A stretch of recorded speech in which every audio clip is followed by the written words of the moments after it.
আসসালামু আলাইকুম রহমতুল্লাহি ওয়া বারাকাতুহু। প্রিয় দর্শক, প্রতিদিনের মতো আজকে একটি ইসলামিক বিষয়ের উপর শিক্ষণীয় ভিডিও নিয়ে হাজির হয়ে গেলাম। তো আজকের বিষয়বস্তু হচ্ছে আল কোরআন সংকলন।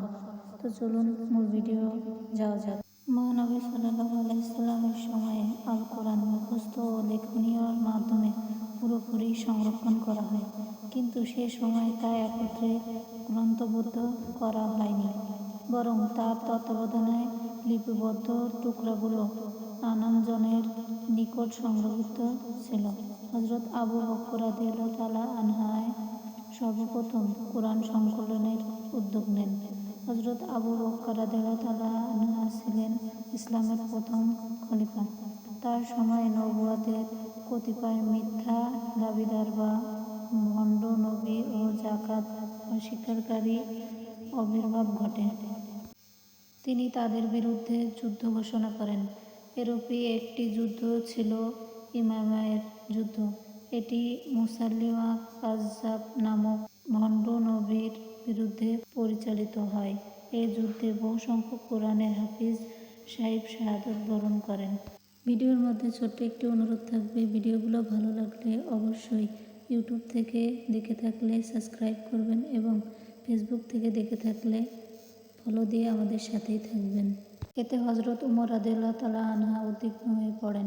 তিনি ভেবেছিলেন যে এভাবে হাফেজ সাহাবীগণ শাহাদাত বরণ করতে থাকলে একসময় কোরআন মুখস্থকারী লোকই খুঁজে পাওয়া যাবে না, ফলে কোরআন বিলুপ্তির আশঙ্কা দেখা দেবে। এজন্য তিনি আবু বকর রাদিয়াল্লাহু তাআলা আনহুকে কোরআন সংকলন করতে বলেন।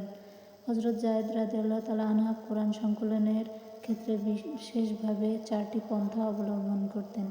1. হাফিজ সাহাবীদের তিলাওয়াতের মাধ্যমে প্রতিটি আয়াতের বিশুদ্ধতা ও নির্ভুলতা যাচাইকরণ। 2. হযরত উমর রাদিয়াল্লাহু এর হিফজের সাথে মিলিয়ে আয়াত বিশুদ্ধ যাচাইকরণ। 3.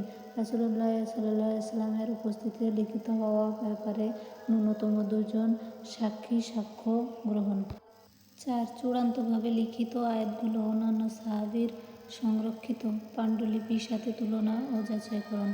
এভাবে চরম সতর্কতা অবলম্বনের মাধ্যমে হযরত যায়েদ ইবনে সাবিত রাদিয়াল্লাহু তাআলা আনহু পবিত্র কোরআনের সর্বপ্রথম গ্রন্থাগারে সংকলন করেন। এটা ছিল সর্বপ্রথম গ্রন্থাগার লিপিবদ্ধ আল কোরআন। কোরআনের এক কপিটি হযরত আবু বকরের নিকট সংরক্ষিত ছিল। তার ইন্তেকালের পর এটি হযরত উমর রাদিয়াল্লাহু তাআলা আনহুর উপর সংরক্ষিত ছিল। আজ এ পর্যন্তই। সবাই ভালো থাকবেন এবং ইসলামের গুরুত্বপূর্ণ বিষয় সম্পর্কে জানতে আমাদের চ্যানেলের সাথেই থাকবেন। আল্লাহ হাফেজ। আসসালামু আলাইকুম।